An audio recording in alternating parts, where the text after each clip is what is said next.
Kalau sampai nih bulan A gitu dia nggak ada apa namanya nggak ada job, nggak ada klien, Hmm. tutup deh gitu. Ya Hmm. udah karyawannya pelan-pelan satu cari kerja. Hmm. Hmm. Tapi yang gue dengar masih ada, maksudnya dia masih bertahan tapi karyawannya dikurangi banyak. Welcome to Talk Podcast. Let's Talk Now bersama gua Andri dan gua kedatangan seorang guest untuk episode kali ini. Ini temen gua dari kuliah. Pernah juga jadi guest untuk beberapa episode yang lalu kita sempat bahas tentang kenapa kalau orang ngantor tuh harus pakai kemeja. Kita pernah ngomongin juga tentang prank ojek online yang menurut kita itu sangat-sangat hina. Lalu ya ada beberapa episode yang lain. Nah, buat yang mungkin belum kenal Alfon, Alfon ini kerjaannya adalah seorang fashion designer ya, Fon ya. Iya, fashion designer nih. Iya, dan karya-karya desainnya ini dipakai banyak artis-artis papan atas Indonesia, kayak Amin. Titi DJ, Cita Citata, dan masih banyak lagi. Nah, gua ngajakin Alfon di episode kali ini karena kemarin dia baru aja masuk media dan gue pengen nanya nih, kenapa dia tiba-tiba bisa masuk media dan diliput ke media itu? Iya ya, kebetulan banget ya diliput sekarang nih. Jadi Iya, ini apa biasanya kan bajunya nih Tri yang diliput. Sekarang iya. orang yang diliput. Sekarang orang yang diliput. Nih, gue mau Iya, iya. share screen sebentar buat yang dengerin podcast ini di Spotify, mungkin bisa cek di kapanlagi.com nih. Ini gue dapetnya di berita di kapanlagi.com. Gebrak dunia fashion Indonesia. The Royal Fabrics gandeng desainer Alphonse Lee ciptakan konsep one stop shopping. Weh, gila. Ya, Temen gue masuk media nih. betul. Temen gue masuk berita nih. Nama Alphonse Lee sebagai desainer gaun dikenal oleh banyak pecinta dunia fashion. Karya-karyanya yang glamor mampu membuat pecinta fashion meliriknya. Kabar terbaru, Alphonse Lee bekerja sama dengan salah satu toko kain The Royal Fabrics dan menawarkan konsep baru di industri fashion Indonesia. The Royal Fabrics menawarkan konsep baru yang menarik, yaitu one stop shopping, di mana nantinya konsumen yang membeli kain bisa langsung menjadikan bahan tersebut menjadi gaun malam, wedding gown, atau kebaya sekalipun. Disitulah hadir Alphonse yang akan merealisasikan desain keinginan konsumen. Nah, Fon, Ya, ini benar. ini lu ya di foto ya? Itu gue tuh pakai baju hitam jadi nggak kelihatan gede. Buset dah. Lu selama PPKM naik naik berapa kilo, cuy? Aduh, kalau tahu timbangan menakutkan sih. Nggak tahu naik 3 kilo loh. Gila nggak sih? Gak Itu mau, lumayan dahsyat ya, Tri. gak mungkin Hah? naik 3 kilo sampai segede gini. Terakhir kali gue ketemu lu gak segede gini, gila lu. Berarti, waktu itu berarti, eh oh iya, berarti naik 5 kilo sejak waktu itu. Gila. Hmm, Nah, cuman lumayan ya. Fon, lu kan memang ini kan, lu dari sebelum PPKM, sebelum COVID masuk ke Indonesia pun memang kan lu juga udah kerjaan lu emang fashion design kan, lu banyak bikin inilah Iya, desain-desain gaun segala macem. betul, Dan yang betul. tadi kita juga sebut di awal, yang make pun juga banyak ini ya, artis-artis terkenal kan. Nah, cuman kan pas Mm-mm, PPKM nih, pas COVID masuk ini di Indonesia nih, itu kan mm-mm. yang boleh dibilang customer-customer lu nih, yang mesen-mesen gaun sama lu itu kan otomatis kan pasti stop Betul. tuh. Meritan kagak ada, acara TV juga banyak yang di-cut, dan nggak bisa rame-rame. Dan ya kalau misalnya customer lu itu artis-artis, itu kan juga banyak yang jobnya dikurangin atau malah di-cut sama sekali, nggak ada sama sekali. Betul, Nah, lu betul. otomatis efek dong, berdampak di lu dong. Oh iya, sangat sangat berdampak. Waktu PPKM, kalau gue berdampaknya justru yang dulu, yang PSBB. Itu Oh, sangat 2020 berdampak. ya, Iya, 2020 ya. Hmm. ya 2020 itu sangat Hmm. berdampak karena di situ benar-benar ada yang buat, memang puji Tuhan masih ada aja yang buat, tapi kayak jauh jaraknya gitu kan, bisa 2 bulan sekali, 3 bulan sekali kayak gitu. Hmm. Nah, tapi sempat vakum berapa bulan ya, 3-4 bulan di gitu. Hmm. Akhirnya cuma jual-jual masker, makanan. Nah, Oh, tapi oke. yang puji Tuhannya, Hmm. puji Tuhannya yang PPKM ini, memang mungkin Tuhan berkehendak lain ya. Hmm. Gue benar bersyukur banget. Orang-orang mungkin ada yang sampai tutup workshopnya, tutup Hmm. butiknya. Ada beberapa teman gitu gue dengar. Tapi puji Tuhan gue eh, ada aja gitu yang bikin. Ada yang buat photoshoot lah. Buat nanti deh kalau udah PPKM berakhir mau photoshoot gitu. Hmm. Ada yang mau bikin masker sampai banyak banget kayak gitu-gitu. Ada aja jalanin, Dri. Puji Tuhan pas gue di situ, pas PPKM itu nggak sepi, malahan ada aja gitu. Meskipun memang Hmm. Hmm. bukan gaun-gaun yang gimana banget gitu ya, ada yang gaun Hmm. pengantin. Sampai sekarang ada yang pesan kayak beberapa artis muda kayak gitu yang baru-baru muncul, Hmm. itu buat juga gitu untuk video klip apa kayak gitu. Hmm. Hmm. Oh, Jadi berarti ya lu, bersyukur aja sih. berarti lu sempat bikin masker, lu sempat juga makanan, tadi lu bilang kan. Makanan, beralih ke makanan dan masker Hmm. kayak Hmm. gitu. Waktu itu sempat, tapi memang apa ya, ya yang penting kan ada usahanya ya, yang penting ada geraknya gitu, Iya, yang tahu. penting Tapi lah. kan lu pasti ngerasain kan yang tadinya lu ngerjain, ya satu kan memang itu sesuai dengan passion lu kan. Betul. Tapi kan di sisi lain lu kayak, wah gue udah ngerjain gaun, lu udah ngerjain desain nih buat fashion para selebriti lah atau kalau nggak orang-orang yang buat pesta lah yang pasti kan harganya mahal ya kan. Amin. Customer Betul. customernya juga yang levelnya pasti di kelas B dan A lah. Nah, Betul. tapi kan tiba-tiba itu semua hilang, Von. Itu kan drop kan. Lu harus switch gak ke masker. Masker kan juga sekarang hitungannya kan jadi kayak barang retail kan. Iya. Barang Heeh. eceran kayak begitu kan. Beda lah sama lu satu gaun mungkin lu satu aja lu udah bisa dapetin berapa juta kan dari satu gaun doang gitu. Sedangkan kalau masker Betul, kan lu betul. harus beli, lu harus bikin, paling cuma berapa ribu. Itu kan jadi drop banget kan. Banget, banget, banget. Jauh, jauh. Persentasenya lumayan ya, jauh banget. Tapi memang kadang kita ini sih, maksudnya dalam situasi kayak gini kan nggak bisa ngapa-ngapain ya. Mm-mm. Semua aspek ini kan apa, ekonomi terganggu juga dari Hmm. segi apapun, dari profesi apapun gitu kan. Ya jalanin aja deh waktu itu, pasrah aja ya. Selama kita bersyukur dan ada, maksudnya ada kemauan untuk usaha, ya ada aja sih Ndri, jalan. Iya. Maksudnya meskipun pendapatannya jauh ya, tapi ya udahlah disyukurin aja. Makanya waktu PPKM puji Tuhan sih ada aja gitu yang bikin Mm-mm. gaun juga gitu. Mm-mm. Mm-mm. eh yang bikin apa acara buat putri-putri kayak gitu kan. Princess, apa sih princess lagi jadinya, apa namanya, pageant gitu ya, Beauty pageant. beauty pageant Mm. kayak gitu. Mm-mm. Dan puji Tuhannya eh, ada salah satu company retail ngajak untuk join gitu sama gue yang Hmm. dimasuk berita tadi itu. Itu ceritanya gimana pun kok bisa tiba-tiba ngajakin lu?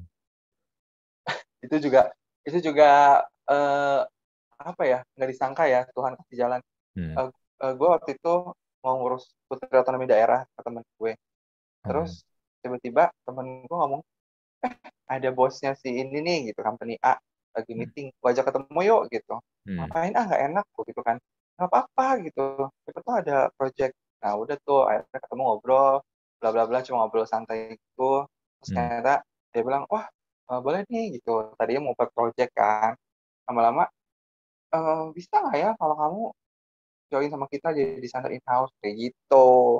Hmm. Ya, karena dia bikin baju laki-laki kan, nah dia mau bikin eh di perempuan tuh, dari kain sampai baju jadi kayak gitu sih. Hmm. Hmm. Kan terakhir kali gue ketemu lu itu kan sebelum COVID ya, sebelum PSBB dan PPKM itu kan lu kan sempet bilang lu ada lagi demo project, lu juga mau sempet mau bikin butik juga di Mall Kelapa Gading ya waktu itu ya. Itu akhirnya batal tuh, cancel tuh. Cancel, cancel. Hmm. Nggak jadi. Nggak jadi waktu itu nggak jadi. Apa ya? Karena emang pada saat itu kayak mau coba ternyata kayaknya belum berani gitu, masih Hmm. ragu lah. Hmm. Nah, sekarang lebih ke ready to wear, jadi gue lebih berani aja gitu, lebih yakin aja. Karena baju Hmm. pesta kan nggak selalu ada kan, Hmm. nggak selalu tiap tiap hari. Kalau ready to wear kan Hmm. apa ya, gue mindset gue dulu kan depannya di gaun kan, karena emang gue depannya gaun. Tapi Hmm. sekarang gue ganti, mindset gue harus berubah deh gitu. Ready to wear kayaknya yang lagi dicari, busana muslim kayak gitu. Tapi yang Hmm. bisa di mix and match gitu. Makanya udah deh, setelah pandemi gini gue beralih ke situ dulu deh. Hmm. Jadi lu Hmm. membuang idealisme lu untuk ya survive dulu lah ya, bertahan hidup nih Mhm, ceritanya. betul, betul. Karena emang setiap desainer tuh idealis kan. Hmm. Betul. Pasti, setiap desainer pasti idealis. Tapi memang kalau udah ada tekanan dari lingkungan yang harus kita Hmm. jalanin kan, ya udahlah, lancar aja. Hmm. Hmm. Yang penting bisa survive. Iya. Padahal nih kalau yang kenal sama Alphonse nih, Alphonse mungkin lebih dikenal di inilah ya kalangan dunia fashion lah ya, dan juga ya Ya. beberapa selebriti juga yang pakai jasa dia. Mungkin yang Hmm. belum kenal dia, belum kenal Alphonse nih yang buat para pendengarnya, buat Anda yang dengerin podcast episode kali ini.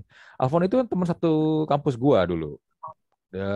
Gua dan dia tuh sama-sama kuliah di sebuah kampus di daerah Sunter yang ambil jurusannya ekonomi, manajemen. Ya, Ya, betul. ya, ya. Jadi selama kita kuliah itu sebenarnya dan ya kerjaan gua dan kerjaan dia sekarang sebenarnya nggak nyambung-nyambung amat dengan apa yang dulu kita kuliah belajar dulu.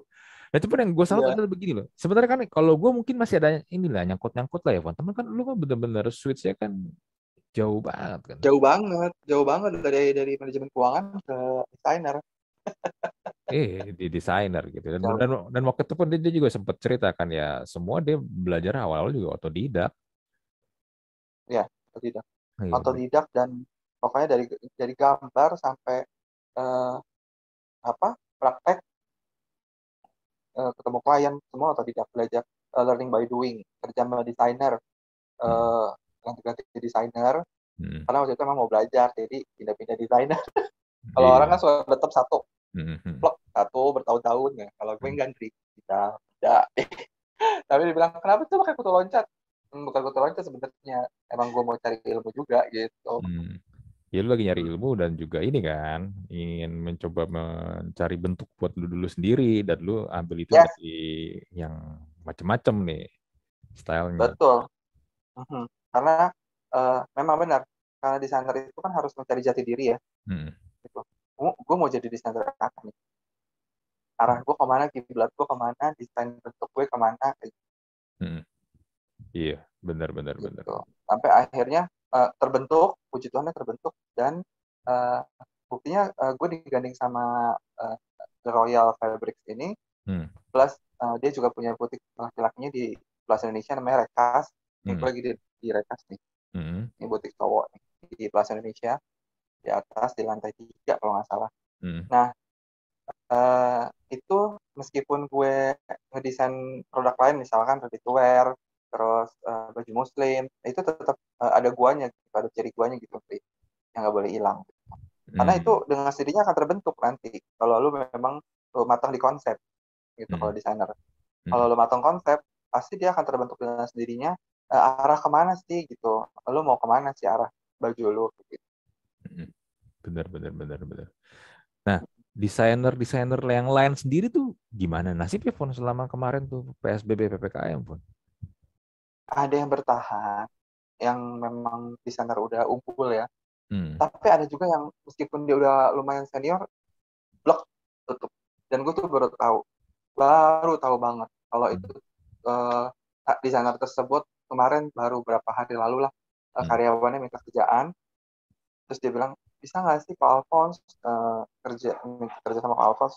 Hmm. Aku bilang ada lowongan tapi memang ready to wear gitu, jadi gak apa waktu itu dia minta tukang pahit kan. Jadi Hmm. mayatnya nggak terlalu full dan sebagainya gitu. Oh nggak apa-apa kok gitu. Yang penting kita kerja gitu. Lah Hmm. emang kenapa di tempatnya Mbak yang dulu? Gitu.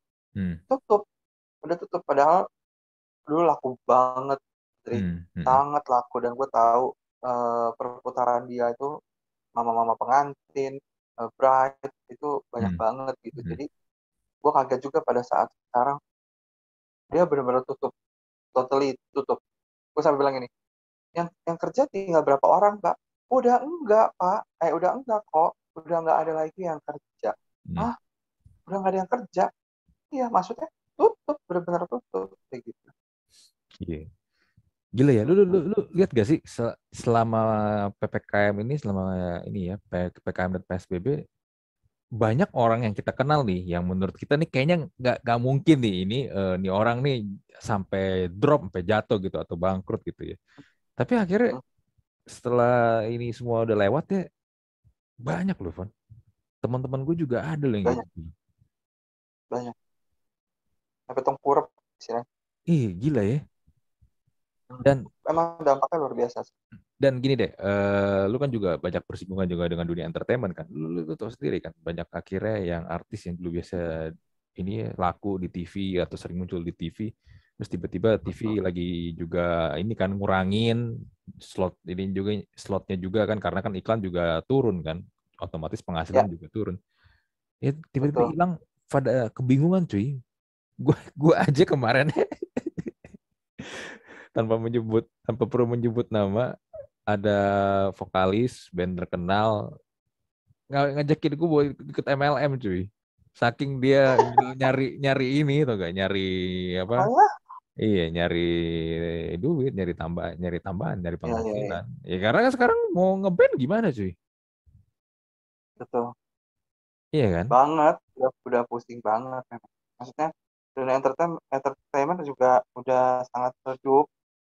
Makin, makin, apa ya, makin turun. Ya, gitu. Artis-artis yang ini juga sekarang sampai ada beberapa artis yang lumayan ada nama juga kadang Mas Alphonse nggak ada job lagi nih gitu nggak ada Hmm. panggilan kadang-kadang kan suka pas Hmm. customer suka oh mau dong artis A panggil gitu ya nyanyi di Hmm. acara aku gitu dulu Hmm. sampai kayak gitu nggak ada lagi ntar gue kasih komisi deh sampai kayak gitu padahal Hmm. dulu waktu dipanggil nggak ada komisi buat gue sekarang dikasih komisi lagi di PPKM emberan aduh puspa pusing gue bilang Iya. ah Iya. nggak ada say gitu belum ada kak mbak gitu soalnya kliennya juga belum ada acara lagi gitu. Ya Iya. lumayan lah itu maksudnya ya ada beberapa yang sampai kayak begitu benar. Dia Iya. dampaknya lumayan bukan lumayan lagi udah sangat-sangat besar ke Hmm. dunia entertain ke dunia fashion gitu itu Hmm. ada satu desainer senior bukan senior sih itu Hmm. angkatan gue juga cuman Hmm. masalahnya dia lebih lebih apa ya lebih duluan gitu Hmm. mulainya Hmm. itu gue dengar dari keadaannya kata bilang gini kalau sampai nih bulan A gitu dia nggak ada apa namanya eh, nggak ada job nggak ada klien Hmm. tutup deh gitu ya Hmm. udah karyawannya pelan-pelan satu cari kerja Hmm. Hmm. tapi yang gue dengar masih ada maksudnya dia masih bertahan tapi karyawannya dikurangi banyak Hmm. Iya, benar. Dan begitu dari dan ini ya yang gue juga lihat ya yang mengerikan adalah, sebenarnya nggak mengerikan ya, lebih kekasian sih gue. Ya sampai itu pun mereka mesti minjem duit. sih benar itu yang paling memilukan Iya, banyak sih dari teman-teman gue lu bayangin juga begitu orang-orang yang biasanya duit, ya gue bisa bilang bahasa gampangnya isi money lah ya, mereka mereka bisa dapat isi money, oh, kan laku di sana sini. Sekarang tiba-tiba itu hilang. Ya benar, ada juga yang bilang kenapa nggak beralih ke digital gitu, buka channel YouTube kayak, buka jadi apa kayak selebgram kayak apa or whatever gitu di digital ya. Tapi kan hmm. masalahnya membangun digital asset itu kan juga nggak cepet. Kalau lu nggak membangun semua dari awal-awal kan, ya, Oh, ya semuanya semuanya betul pasti betul nggak akan langsung bisa dia dapat cepet gitu loh. betul betul itu itu itu udah ini banget apa namanya, udah udah apa, banyak banget yang kejadian kayak gitu gitu. Hmm. Planning lu gimana jadi ini next nih? Kan lu udah ini kan ada kerjasama, berikutnya ada mau apa lagi kan nih? Sementara sih gue ambil dulu yang ada di luar ini untuk diajak barengan untuk bikin di luar. Gue pengen tantangannya juga nih ya kan. Hmm. Kapan sih gue belum pernah nih bikin di luar gitu. Hmm. Baru sekarang. Jadi ya gue lagi mau coba ke situ dulu. Hmm. Rencana ke depannya pengen banget bisa show di luar, di New York Fashion Week atau Hmm. Paris Fashion Week. Itu cita-cita gue gitu. Hmm. Untuk jangka panjang, Hmm. moga-moga ya. Oh, kalau New York Fashion Week, lu ikut itu dong sama brand yang itu tuh yang kemarin ke sana tuh. Brand Erigo yang lagi famous banget kan. Iya, Iya. Erigo. Bener. Lu ikutan dong sama mereka dong. Enggak, amin. Mm-mm. Makanya maksudnya mungkin kalau gaun agak susah Andri, makanya di luar ini lah mungkin kesempatan lo untuk Mm. bisa naik ke luar gitu. Iya, benar, benar, benar. Ya siapa tahu nanti kan lu di ini ya, di bisa ke New York juga, ya kan. Terus terpulang, jangan lupa karantina, jangan pas 3 hari baru karantina udah kabur. Amin. Langsung karantina sehat. Gue minum ya. Dikasih ke India nih. Iya, minum lah, boleh lah, boleh. Gue juga bawa air ini soalnya. Mm-mm. Cuma tutup katanya terus gimana dong? Ya udah. Ya udah lah, Fon. Daripada nanti lu di ini terjebak di Plaza Mm-mm. Indonesia, Terjebak di Plaza Indonesia, lu nggak mesra bisa banget deh ntar. lu nggak bisa pulang, kita inilah ya. Kita close aja lah untuk episode kali ini. Tapi gue sih Iya, sorry ini nih. gue sebagai teman tadi kemarin sih gue lagi buka Story di Instagram, gue liat lu, wih Alfon kerja sama butik. Gue sebagai teman lu yang ya temen lu udah lama ya, Fon, dari 2001 kita temenan ya. Iyalah. Udah berapa Mm-mm. tahun tuh? 20 tahun kita temenan ya. Gue 20 tahun. sebagai teman gue seneng gitu ngeliat, wah anjir, gue bilang Alfon nih tiba-tiba namanya nongol masuk media nih. Nah, Heeh. langsung gue kontak lu, podcast yuk ngobrol aja bentar tentang gimana sih kabar lu, Iya. dunia fashion gimana sih, survive gak lu sebagai macam gitu. Mm-mm. Ya tapi Iya, betul-betul. gue Thank you, thank you. Nanti datang loh pembukaan butik ya. di mana? Tanggal berapa? Kelapa Di Gading Kelapa di mana? Gading, tanggalnya belum. Nanti Kota. masih masih planning A, B, C masih banyak. Oh gitu. Ya ini aja. Banyak banyak yang direncanakan. Nanti Undangannya dikabarin deh. undangannya kirim ke rumah gue aja. Pakai si cepat. Pasti. Udah. Ya udah lah, kita close lah ya episode podcast kali ini. Oke, Gua Andri dan Alphonse mohon pamit. Kita jumpa lagi di pamit. episode podcast Talk to Talk berikutnya. Bye.